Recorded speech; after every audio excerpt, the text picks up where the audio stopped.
Well, that's... Hey,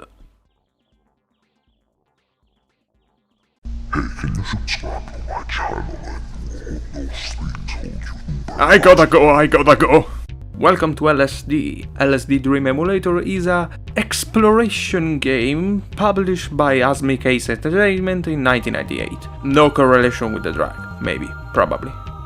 Conceived by Japanese artist Osamu Sato, its locations are based on a dream journal wrote by one of the devs in the span of 10 years. Sato hoped for a release in the West after the success of his precedent game Eastern Mind, but due to poor sales that never come to fruition, with copies nowadays going for obscene prices on eBay etc. Thanks to the internet, however, the game saw an increase in popularity, thanks to piracy, YouTube Let's Play and various discussion regarding the creepy elements of so much so that it got a re-release on the digital PlayStation Store for the PlayStation 3. The less expensive way to enjoy it legally, or you could just pirate it, it's not even on the Asmik website. There is also a third option, but I want to leave that for later. With that out of the way, it's time we venture into this oniric landscape, exploring weird places, meeting bizarre entities, and... oh... From where should I start?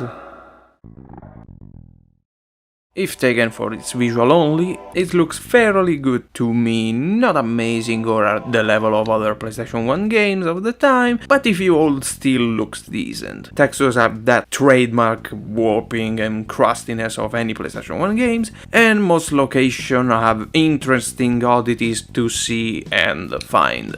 But the various pop-up, the floaty frame rate, the various colored fogs and the downright broken water, if you are playing with an emulator, can be a bit of a turn-off to the whole experience. If that's not enough, comes in the sound department. Have a good listen.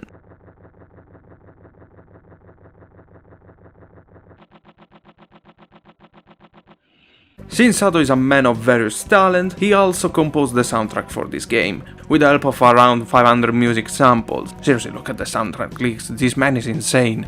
And can go from feeling like music to just noise, or sometimes just silence. And well... yeah, okay, how the hell do I actually play this? Truth is, there is no real objective. The game is split in days, and each day you just walk around and explore the landscape the devs prepare for you. You have several ways to do that. The most common way to move from location to location is by linking, or to put it more bluntly, by slamming your face right on objects. This is usually followed by a flash and by getting teleported to another place. Some entities and places will always link to specific points in the map, but some entities love to link you into unwinnable settings, like on top of buildings, forcing you to fall off. Allegedly, there is a sort of system behind the linking, but how does it actually work? I don't know. Nobody's sure how the game decides to link you around, so just slamming stuff as you please. You could visit location by manually walking there via the overworld and by reading the map, but would you really do it?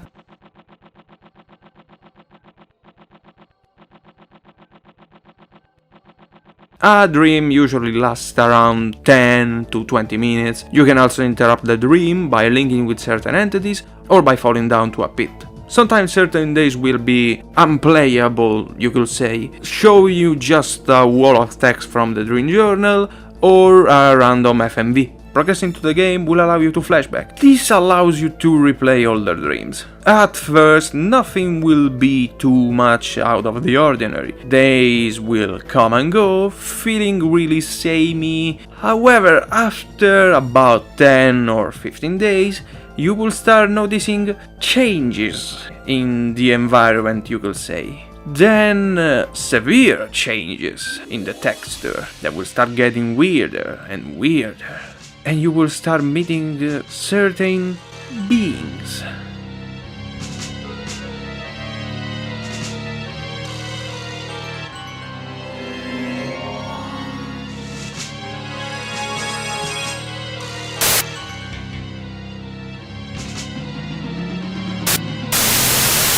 I mean, yeah, the Grey Man is pretty much the poster boy of the game. He appears out of nowhere, always in front of you, and can spook you up really badly if you are running around, not expecting him to always pop out of nowhere. What's worse is that he will just walk towards you. You can easily sidestep him and watch him go somewhere. He can appear multiple times, and if he touches you, he will delete your progress. Yes, there are progress. In the form of texture getting fucked up, and a graph ranking how your recent dream was. Upper is more upbeat, downer is more depressing. Again, it's unclear how everything works, because nobody has an idea on how it chooses the rating. Hell, you can even clip out of the chart. How? Why? I have no idea, but you can! It's even possible to achieve glitched textures by playing non-stop without saving nor stopping, if the weird textures of the game aren't enough to satisfy your curiosity. So at the end of things, what if frame rates, arcade controls, and getting your eyes melted by glitched water and pop-up were too much of a detriment to try an obscure PlayStation 1 game? Simple. LSD Revamp is a fan-made project aiming to recreate this bizarre game by making it actually bearable to play for more than 30 minutes, with the help of a FOV slider, more stable frame rate, rebindable keys, and the option to finally disable the footstep. Thank you! There are still currently no NPCs, but the dev is working on it, with the objective in the end to have the original game ported one-on-one, with the option to add even mods. Now, would I recommend this game? Yes? No? Do you hate your eyesight? It's an interesting and creepy experience, just one that can get repetitive and not something I would speed through. 375 days are a lot to take in. So take your time, think of it as a day in a museum or an amusement park. Sit in and enjoy yourself while you are on the ride. As always, I thank the 2 people that are watching this, and I shall see you whenever I get to upload something else.